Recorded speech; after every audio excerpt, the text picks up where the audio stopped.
Kerajaan Bangli yang berada di Pulau Bali berdiri setelah Kerajaan Majapahit di Jawa Timur resmi runtuh. Setelah itu, Bangli diberikan status sebagai Panagara atau kerajaan vassal di bawah Kerajaan Gelgel. Pada tahun 1686, Kerajaan Bangli akhirnya berdiri sebagai sebuah kerajaan berdaulat dan lepas dari kekuasaan Kerajaan Gelgel setelah terjadi pemberontakan I Gusti Agung Maruti di Gelgel.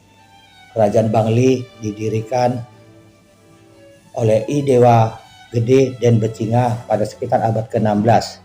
I Dewa Gede dan Becinga merupakan putra tertua dari I Dewa Gede Anomoka, raja di kerajaan Bresika dengan permaisurinya yang bernama Dewa Ayu Mas Dalem.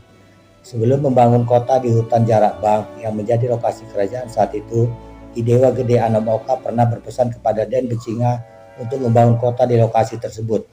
Hal ini berkaitan dengan kakek Den Becinga yang sering berburu burung perkutut di hutan Jarak Bang. Gede Anomoka pun berpesan supaya diberikan nama Bangli pada hutan jarak tersebut apabila sudah menjadi suatu wilayah. Selain itu, Gede Anomoka memerintahkan untuk menghimpun rakyat dari wilayah barat laut dan utara hingga daerah pegunungan, serta meminta dibangun parayangan istana para dewa dan istana untuk Batara Toya Mas Arum. Dan Becinga kemudian diangkat menjadi raja di wilayah itu serta diberitahu bahwa wilayahnya berada di sebelah barat Sungai Melangit.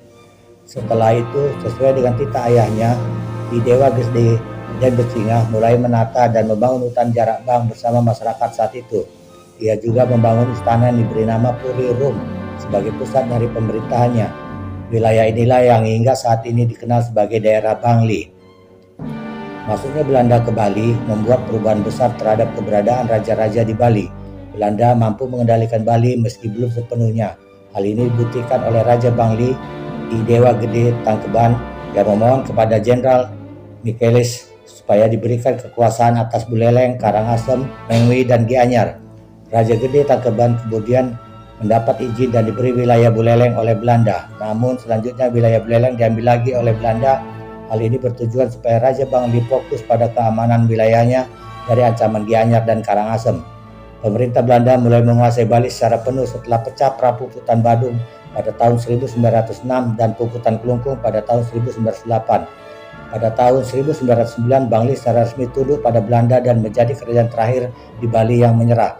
Raja yang pernah memerintah di kerajaan ini adalah yang pertama Raja Dewa Gede Tangkeban I dan raja yang terakhir adalah Anak Agung Ketut Ngurah. Adapun sisa peninggalan dari kerajaan Bangli yang masih berdiri hingga saat ini adalah Banjar Puri Agung. Selain itu, di dalamnya terdapat Balai Gajah yang merupakan tempat pertemuan khusus pada masa kerajaan Bangli. Ada juga Semanggen yang fungsinya sebagai persemayaman jasad dari keluarga kerajaan yang meninggal. Peninggalan lain dari kerajaan Bangli adalah pemandian raja yang sumber airnya dibuat ke Puri menggunakan batu padas. Sementara itu, di sebelah utara Pasar Kidul, Bangli terdapat pemandian umum yang juga peninggalan dari kerajaan Bangli. Terima kasih.